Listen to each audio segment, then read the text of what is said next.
وتعالوا نتكلم في السريع على مباراة منتخب كرواتيا ومنتخب البرازيل المرشح الأول للفوز باللقب. منتخب كرواتيا أكيد منتخب جيد جدا، بيعتمد على الجماعية في أدائه. مفيش نجم تقدر تقول عليه في منتخب كرواتيا إن هو اللاعب اللي هيقدر يحمل المنتخب الكرواتي ويصعد بيه المباراة النهائية. مودريتش بالتأكيد واحد من أفضل اللاعبين في العالم، لكنه هو في الأول وفي الآخر لعيب نصف ملعب. لكن هم ما عندهمش اللاعب الهداف اللي يقدر يخلص لهم المباريات. منتخب جماعي بيعتمد على الشراسة في أدائه والتنظيم الدفاعي واللعب على التحولات الهجوميه واستغلال الاطراف. نصف ملعب المنتخب الكرواتي هو اقوى خطوط هذا المنتخب، اذا كنا بنتكلم على مودريتش وكوفازيتش وبروزوفيتش لاعب الانتر، وبالتاكيد ليفاكوفيتش واحد من افضل الحراس اللي بيقدموا مستويات جيده جدا في البطوله دي، واللي تصدى ل3 ركلات جزاء في مباراتهم امام منتخب اليابان. معاهم جيفارديول اللي يعتبر افضل مدافع شاب موجود في العالم حاليا. وما ننساش في خط الهجوم بيريسيتش وكراماريتش، لاعبين عندهم خبرات كبيره جدا وجوده، ولو الكرة جات لهم داخل منطقة الجزاء بيشكلوا خطورة كبيرة جدا على أي فريق. لكن هل يا ترى الخبرات دي تقدر تقف قدام منتخب البرازيل بالترسانة الكبيرة والأداء الممتاز جدا اللي ظهر بيه من بداية البطولة لحد دلوقتي؟ تيتي المدير الفني لمنتخب البرازيل هو مدير فني متحفظ، ما عندوش أفكار ثورية زي لويس إنريكي في أسبانيا. بالعكس هو بيعتمد على أسلوب سهل جدا. رباعي الخط الأمامي بيسيب لهم حرية كبيرة جدا من الارتجالية داخل أرضية الملعب. كل همه إن هو يحطهم في مواقف 1 لواحد، بحيث إن هم في المواقف دي يقدروا ان هم يتفوقوا على الخصم من خلال مهاراتهم الفرديه وسرعتهم. اذا كنا بنتكلم على فينيسيوس جونيور وريتشارلسون نيمار ورافينيا، فالاربعه بصراحه ما خذلوهوش ابدا من بدايه البطوله. وبالنسبه لنصف ملعب منتخب البرازيل بقياده كاسيميرو مع وجود باكيتا، فدايما كاسيميرو بيكون صمامه الامام للمنتخب البرازيلي. في الناحيه الثانيه باكيتا هو اللاعب اللي بيبتدي ياخد فرصه ان هو يزيد ويقدم دور زياده العدديه في الشق الهجومي. مع ثبات رباعي الخط الخلفي، فتقريبا كده تقدر تقول ان هو بيقسم الفريق ما بين 5 بيدافعوا و5 بيهاجموا. الاظهره ما لهمش ادوار هجوميه تقريبا،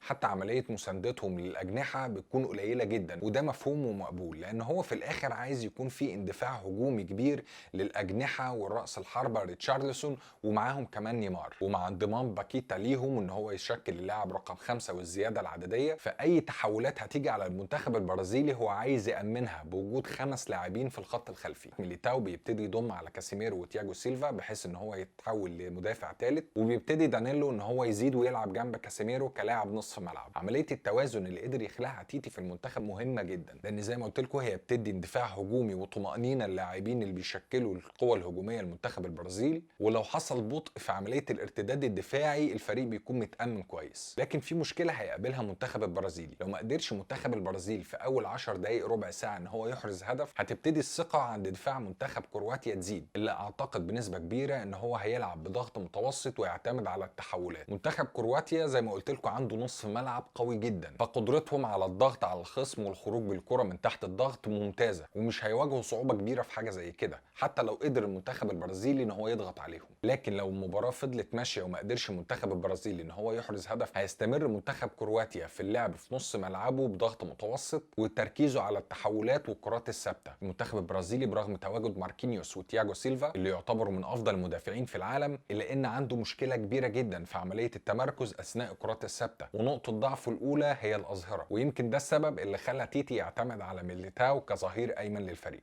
فخلاصه الكلام بالنسبه لمباراه منتخب البرازيل ومنتخب كرواتيا، منتخب البرازيلي هيواجه دفاع صلب جدا، ومنتخب كرواتيا هيحاول يوصل المباراه ان هي تكون مباراه التحامات وقوه جسمانيه، واللي اكيد هو عنده الغلبه فيها. ولكن مصدر قوه منتخب البرازيلي مش بس اللعيبه ال11 اللي بيبتدوا المباريات، لا كمان دكه المنتخب في منتهى القوه، واللي بيتميز بيها عن اي منتخب تاني في البطوله. لما تبص على لاعبين زي انتوني لاعب مانشستر يونايتد ومارتينيلي وجيمارش وكمان رودريجو، هتتاكد ان تيتي عنده فريق قوي جدا ويقدر ينزل اي لاعب منهم يقلب له نتيجه اي مباراه. فمن الاخر المهاره الفرديه اللي موجوده عند لاعبي منتخب البرازيل هي اللي هتحسم المباراه دي. ولكن لو قابل دفاع منظم وده المتوقع من المنتخب الكرواتي، هيقابل صعوبه جدا. وليه لا ما نشوفش المنتخب الكرواتي بيقدر يستغل احدى الكرات الثابته اللي هو مميز فيها، او بهجمه مرتده يقدر يحرز هدف ويقعد عليه لاخر المباراه. ولكن بالنسبه لتوقعي اتوقع فوز المنتخب البرازيلي، لان بصراحه زي ما قلت لكم المهارات الكتيره اللي موجوده عنده تقدر تحل له اي مشكله. وما تنساش تقول لي توقعاتك للجوله دي تحت في التعليقات.